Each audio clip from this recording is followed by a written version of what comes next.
El infinito. Georg Cantor. El concepto de infinito ha sido uno de los más complejos, debatidos y controvertidos de toda la historia del pensamiento humano. Desde los griegos hasta la filosofía moderna, la idea de lo infinito siempre fue tratada con cautela, como algo que sobrepasa la comprensión del intelecto. Sin embargo, fue recién en el siglo XIX cuando Georg Cantor, matemático alemán, dio al infinito un tratamiento formal, riguroso y matemático, estableciendo las bases de la teoría de conjuntos y con ella una nueva ontología de lo infinito. Cantor nació en 1845 en San Petersburgo, pero desarrolló su trabajo principalmente en Alemania, en un contexto intelectual dominado por el positivismo científico y la lógica formal. En esa época, las matemáticas se encontraban bajo una profunda revisión. El cálculo infinitesimal, las paradojas de la continuidad y las bases de la aritmética estaban siendo cuestionadas. Cantor introdujo una idea radical, que no todos los infinitos son iguales. Esto no solo desafiaba la tradición filosófica que veía el infinito como una noción abstracta y monolítica, sino que además rompía con siglos de resistencia teológica frente a la idea de cuantificar lo infinito. Antes de Cantor, Aristóteles había distinguido entre el infinito potencial y el infinito actual. El primero se refiere a una sucesión que nunca termina, como contar los números uno a uno sin fin. El segundo, el infinito actual, es un conjunto completo e infinito en sí mismo. Aristóteles rechazó esta segunda forma, considerándola imposible en la realidad. Su influencia se mantuvo durante siglos. La escolástica medieval y posteriormente la filosofía moderna mantuvieron esa distinción y evitaron hablar de infinitos reales. Cantor cambió esa perspectiva. Propuso que se podía tratar al infinito actual como una entidad matemática válida. Su ejemplo más conocido es el conjunto de los números naturales. 1, 2, 3, 4. Este conjunto, aunque infinito, tiene una estructura bien definida y puede compararse con otros conjuntos infinitos. Por ejemplo, el conjunto de los números pares también es infinito, pero Cantor mostró que ambos tienen la misma cardinalidad, es decir, el mismo tamaño infinito. Esto lo demostró estableciendo una correspondencia 1 a 1 entre los elementos de ambos conjuntos. A cada número natural le corresponde un número par, 1 a 2, 2 a 4, 3 to 6, etc. Sin embargo, Cantor descubrió que hay infinitos de mayor tamaño.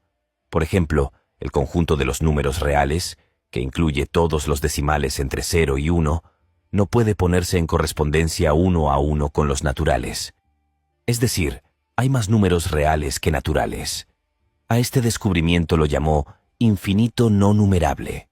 Con ello, demostró que existen jerarquías dentro de lo infinito, una estructura interna que lo hace múltiple, no uniforme. En términos conceptuales, esto supuso una ruptura profunda. Hasta entonces, el infinito se consideraba una idea límite del pensamiento humano, algo que la razón solo podía concebir como aproximación, nunca como objeto formal. Con Cantor, el infinito se convirtió en objeto de estudio preciso, medible dentro de un marco lógico. La consecuencia fue doble. Por un lado, se abrió el camino a las matemáticas modernas, la teoría de conjuntos y la lógica contemporánea. Por otro, se reabrió un antiguo conflicto entre matemáticas, metafísica y religión. Los teólogos de su tiempo vieron con sospecha la obra de Cantor. Para muchos, atribuir tamaños al infinito equivalía a usurpar un atributo divino. La teología clásica había reservado el infinito para Dios, una perfección sin medida ni límites. Cantor, sin embargo, fue un hombre profundamente creyente. En sus cartas afirmó que el infinito matemático no negaba el infinito divino, sino que lo afirmaba. Para él, los infinitos creados, los conjuntos infinitos, eran reflejos finitos del infinito absoluto de Dios. Esta reconciliación entre ciencia y fe es un aspecto poco conocido de su pensamiento, pero esencial para comprender su motivación. A nivel filosófico, la teoría de Cantor provocó una revisión de las bases ontológicas del número y la cantidad. Bertrand Russell y Alfred North Whitehead la incorporaron en Principia Mathematica, reconociendo su rigor lógico, mientras que otros filósofos, como Ludwig Wittgenstein, fueron críticos. Wittgenstein argumentó que el concepto de infinito kantoriano no era una descripción de la realidad, sino una convención dentro del lenguaje matemático, es decir, un artificio simbólico que no podía extrapolarse más allá de su propio sistema formal. También hubo objeciones desde dentro de la matemática. Leopold Kronecker, mentor y luego adversario de Cantor, sostenía que Dios creó los números naturales. Todo lo demás es obra del hombre. Kronecker rechazaba la existencia de los infinitos reales y defendía un enfoque constructivista. Solo existía aquello que podía ser construido finitamente. Esta oposición llevó a Cantor a una profunda crisis personal. A lo largo de su vida sufrió varios episodios de depresión y aislamiento, aunque siguió defendiendo su teoría hasta su muerte en 1918. El impacto de su trabajo fue enorme. El concepto de infinito numerable y no numerable permitió formalizar las nociones de continuidad, espacio y tiempo en el análisis matemático. Más adelante, las ideas cantorianas serían esenciales para el desarrollo de la lógica matemática de Gödel, el análisis de conjuntos de Zermelo-Fraenkel y las teorías modernas sobre los límites del conocimiento formal. Un ejemplo cotidiano que puede ayudar a comprender la paradoja de Cantor es el siguiente. Imagine un hotel con infinitas habitaciones ocupadas. Si llega un nuevo huésped, el gerente puede mover al ocupante de la habitación 1 a la 2, de la 2 a la 3 y así sucesivamente.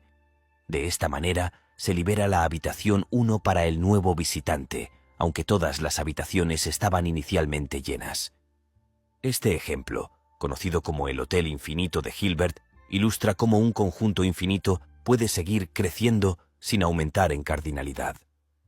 Cantor no solo transformó la matemática, cambió nuestra manera de pensar los límites del pensamiento.